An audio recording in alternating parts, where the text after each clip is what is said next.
Día tercero en la novena. En esta reflexión quiero invitarlos a que participemos aún más profundamente en esta experiencia del pesebre, y para eso unámonos al Espíritu Santo con la palabra que nos quiera dar para esta reflexión. Y les voy a leer de la carta de San Pablo a los Hebreos en el capítulo 12 desde el versículo 1. El ejemplo de Cristo. Por consiguiente, también nosotros, que estamos rodeados de una nube tan grande de testigos, sacudámonos todo lastre y el pecado que nos asedia, y continuemos corriendo con perseverancia la carrera emprendida, fijos los ojos en Jesús, iniciador y consumador de la fe, que despreciando la ignominia, soportó la cruz en lugar del gozo que se le proponía, y está sentado a la diestra del trono de Dios. Por eso, pensad atentamente en aquel que soportó tanta contradicción por parte de los pecadores, para que no desfallezcáis ni decaiga vuestro ánimo. Pues nosotros, de caer de ánimo, claro que sí. Sabemos que muy fácilmente perdemos nuestra esperanza, perdemos nuestra fe, muy fácilmente cuestionamos inclusive a Dios en muchas formas, y gracias a Jesús, que está como mediador de nosotros ante el Padre, no nos sucede lo que le pasó al pueblo de Dios hebreo en el desierto, que tentaron a Dios y murieron más de 20.000 en un solo día. Hoy tenemos a Jesucristo a la derecha del Padre, que es ese mediador perfecto y divino, que evita que nosotros en estas tentaciones que le hacemos o en esta forma en que cuestionamos a Dios, no seamos eliminados en la ira de Dios, porque somos redimidos en Jesucristo. Y precisamente lo que venimos a entender en este tercer día de la novena es ese papel del Mesías. ¿Qué es lo que Él hace? Él hace lo que nosotros no podemos hacer, obviamente, porque es Dios. Y al tomar esa humanidad, no la toma simplemente para demostrarnos que es Dios, sino para que en esa humanidad misma repara y redime todo lo que nosotros dañamos con el pecado. Esto lo sabemos, es un sermón muy viejo, se repite constantemente y es una enseñanza permanente para nosotros porque debemos entenderla, dejarla que penetre en nuestro corazón. Y por eso hoy somos llamados desde esta lectura de San Pablo a los Hebreos hasta la reflexión que vamos a tener en la misma novena. Somos llamados a entender a Jesucristo hombre, a Jesucristo que en su divinidad se hace hombre. Se encarna no simplemente como un espectáculo divino, sino que se encarna por misericordia, por amor, para poder hacer de nosotros hombres perfectos, santos, puros, obedientes, humildes, caritativos, compasivos, tolerantes, pacientes, para que así derrotemos toda la ignominia, derrotemos toda la concupiscencia, derrotemos todo el mal que habita en nosotros. Entendemos que el mal no es nosotros, porque el mal es el pecado, y el pecado es el mal mismo, o sea, el demonio mismo, pero es una mancha para nosotros. Pero Dios nos hizo buenos, y por eso el Mesías viene a encarnarse para ayudarnos a rescatar la imagen que perdimos, que está desfigurada por el pecado, que fue la imagen en que Dios nos creó, su imagen, nos creó a imagen de Él. Entonces, apreciemos el papel del niño Jesús. Apreciemos, encontramos en las Escrituras muy pocos pasajes de la infancia de Jesús y mucho menos pasajes, nada, de esos años desde el encuentro en el templo cuando se perdió hasta que aparece a los 30 años. Nada. Hay unos pocos pasajes de su infancia, el momento en que lo encuentran en el templo, y ya después no sabemos nada de Jesús. Pero todos entendemos, por simple raciocinio humano, de que Jesús vivió esos 18 años, de los cuales no tenemos ningún reporte en las Escrituras. Vivió con José y María, viviendo como un hijo noble y obediente, y al mismo tiempo viviendo como un ser humano.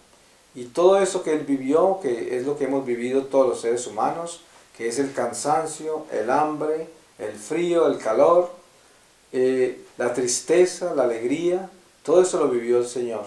Y lo vivió en una familia donde no hubo pecado, la familia de Nazaret, la única familia donde no ha habido pecado, la familia perfecta.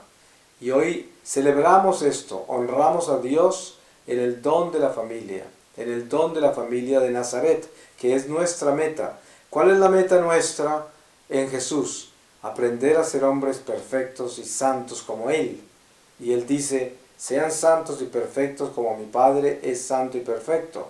Precisamente esa es la enseñanza que nos viene a dar. Pero al mismo tiempo nos está invitando también a dar una mirada muy profunda a José y María, porque ahí está el hogar donde este niño está creciendo, donde este niño está despertándose a su divinidad para hacer esa tarea, esa obra a la que fue encomendada por el Padre.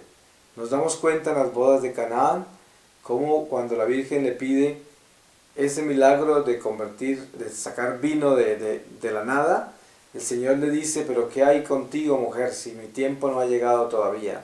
Y nos damos cuenta que había una hora exacta, un día exacto, un plan perfecto de Dios para que se dieran las cosas, para que Jesús descubriera su divinidad y para que Jesús apareciera con esas obras sobrenaturales con las que empiezan las bodas de Caná por invitación de su propia madre, la Virgen María, que ahí entendemos la gracia tan grande que hay depositada en la Virgen, tan grande que puede mover al mismo Dios a que se adelante, porque según eso, ese día de la boda no era el tiempo todavía, y sin embargo, ¿qué hizo? Pues adelantó el tiempo porque Él se manifestó divinamente en esa boda. ¿Y qué hizo? Un milagro inmenso. Eso quiere decir que María lo invitó a adelantarse al plan que el mismo Dios tenía. Y Dios lo hizo con María porque María lo invitó. Es una de las muestras más claras de lo que Dios le ha dado a María. Esa comunión que hay entre la divinidad y la Virgen María. Y esto lo entendemos en la familia de Nazaret.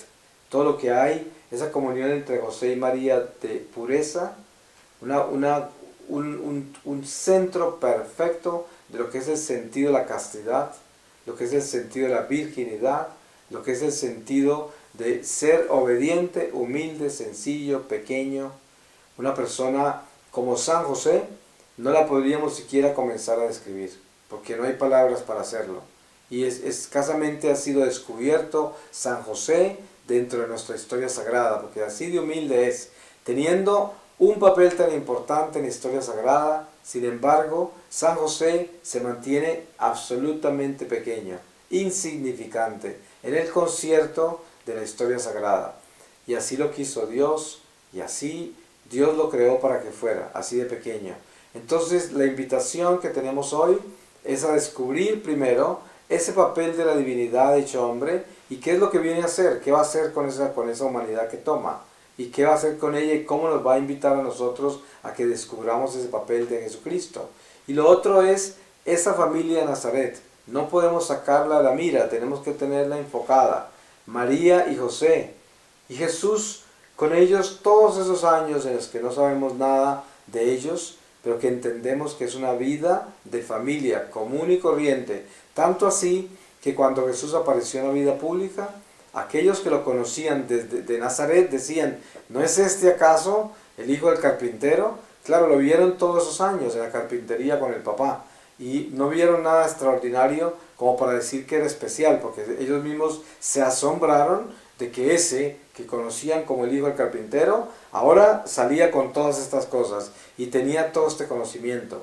Entonces, estas cosas son importantes de detallar. Habían muchas cosas misteriosas en el silencio de Dios durante todos los años que estuvo Él antes de manifestarse a la vida pública, a los 30 años. Todos esos años anteriores fueron un absoluto misterio de pequeñez, de humildad, de nada, de la nada completa, de ese hogar de Nazaret silencioso, humilde, pobre, sencillo y amoroso, y lleno de esa divinidad que era la presencia de Jesús entre ellos.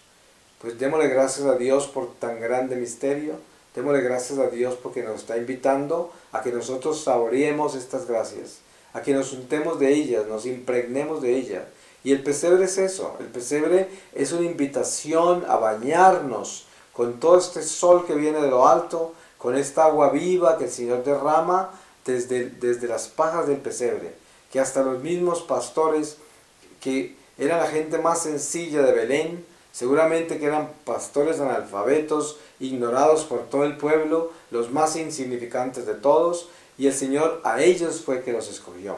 Entonces, pues lleguemos como esos pastorcitos aquí a los pies del pesebre, para que no pensemos que Dios no nos va a recibir por nuestras incapacidades y limitaciones, sino para que sepamos que Dios nos va a recibir así como recibió a los pastorcitos, sin importar quiénes somos y qué significado podamos tener en la vida para los demás y aún para nosotros mismos. Él no hace discriminación de personas.